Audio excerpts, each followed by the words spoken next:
Um outro aspecto importantíssimo para o pregador, já que nós estamos falando sobre os mandamentos dos pregadores, sobre alguns fundamentos importantes na pregação bíblica, um outro aspecto que nós devemos destacar, acabamos de falar sobre mansidão e agora nós vamos falar sobre a paciência.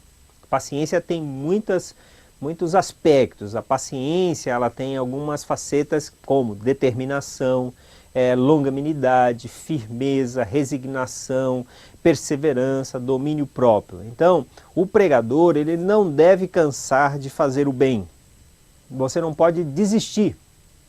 Você deve ser comprometido com a bondade, comprometido com o amor e com os princípios da palavra de Deus. Haverá momentos na vida do pregador em que ele vai sentir que o seu trabalho está sendo em vão. Às vezes você está pregando, está anunciando o evangelho para as pessoas, principalmente os pregadores transculturais, né? Eu sei o caso de um homem que ele foi trabalhar numa tribo indígena, 20 anos, nenhuma pessoa conheceu Jesus, 20 anos, nenhuma pessoa se converteu. Eu sei de um outro caso entre os povos muçulmanos, de um casal de missionários e pregadores que trabalhavam numa aldeia, mais de 20 anos, somente uma pessoa se converteu. Então é um trabalho de paciência. O trabalho do pregador ele é árduo e Deus vai recompensar aquele trabalho com pessoas que vão ser impactadas com a palavra de Deus. Mas nem sempre vai acontecer da maneira como nós queremos. Porque se você começa a pregar o evangelho e você já quer ver resultados imediatos, às vezes você pode se desiludir, às vezes você pode se decepcionar. Então deixe os resultados com Deus, assuma a responsabilidade de pregar o evangelho e pode ter certeza de que o Senhor vai estar usando a sua vida. Eu gostaria de citar aqui o testemunho daquele grande evangelista alemão que trabalha na África, o Reinhard Bonk.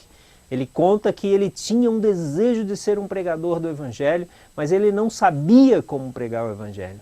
E ele convida então um evangelista famoso lá da sua época, ele estava numa igreja na África, convida aquele evangelista para vir pregar na sua igreja. Convidou, pagou a passagem, assumiu todas as responsabilidades e o evangelista veio e pregou durante 10 minutos. E falou que já estava pronto e não iria pregar mais. E ele, além de querer que ele pregasse, ele queria também que ele orasse para que as pessoas fossem curadas. Mas o evangelista não fez nada disso. Ele pregou só durante 10 minutos e depois parou e foi embora para o hotel. E aí ele ficou enraivecido, ficou decepcionado com aquele grande evangelista que veio, né, de longe, de um outro país, e as pessoas sedentas. E aí ele falou publicamente, amanhã ele vai pregar muito mais e vai orar pelas pessoas e as pessoas vão ser curadas. Terminando o culto, no outro dia, ele foi cedo, né, porque era uma tenda, assim, a sua igreja, e no outro dia, com o anúncio que ele fez, muito mais pessoas chegaram.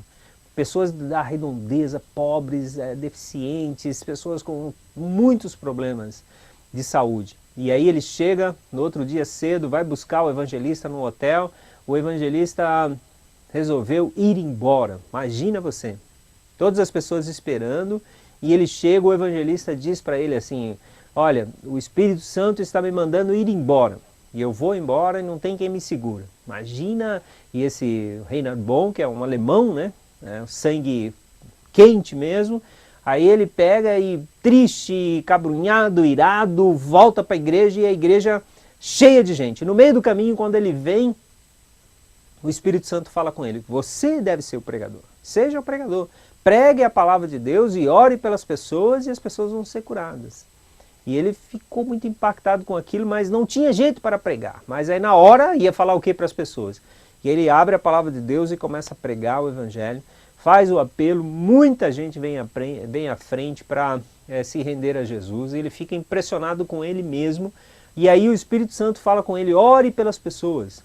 E ele então começa a orar pelas pessoas, e diz que naquele dia, 5 pessoas que eram cegos foram curados. Então aí começa o seu grande ministério de evangelista e de pregador do evangelho. Então, tenha paciência, paciência consigo mesmo, paciência com as pessoas que estão te ouvindo, e pode ter certeza que o Espírito Santo vai usar essa situação toda para ajudar as outras pessoas, para que as outras pessoas, para que os indivíduos que se acercam de você sejam abençoados pela prática da palavra de Deus, pela pregação da palavra de Deus, por assimilar as verdades da palavra de Deus. Guarde isso no seu coração, seja paciente, tenha paciência, é devagar. Nem sempre o trabalho ou a pregação ela vai ter a mesma desenvoltura que nós achamos que deve ter.